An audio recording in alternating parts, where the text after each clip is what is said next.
بداية من نتيجة الثانوية العامة، هل النتيجة كانت زي ما انتي كنتي متوقعة او زي ما انتي كنتي عايزة؟ تماما تماما، بالعكس دايما اقول ان هي المحنه التي تؤدي الى منحه، هي حرفيا خدتني المنحه.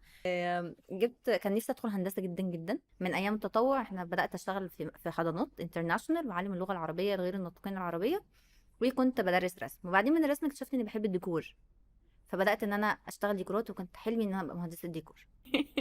ولكن ربنا قدر، فقلت ايه اقرب حاجه؟ علوم. انا بحب الناشونال جيوغرافيك وبحب الحيوانات والتنوع البيولوجي، فيلا ندخل علوم بيولوجي على حسب مجموعي. دخلت علوم بيولوجي. وكنت قبلها مقدمه على المنح بسبب التطوع اللي انا كنت بتطوعه من ابتدائي، واللي هو بالمناسبه كان تطوع في مجال بيئي برضو. ما كنتش عارفه ان ده شغفي اساسا. وقدمت على يجي، دخلت 40 50 منحه. كان نفسي قوي اتعلم بره مصر. قدمت بقى على منحه تركيا ومنحه الصين ومنحه اي منحه كانت بتيجي قدامي كنت بقدم عليها، لحد ما جن النتيجه. والى هذه اللحظه انا داخله اولى علوم.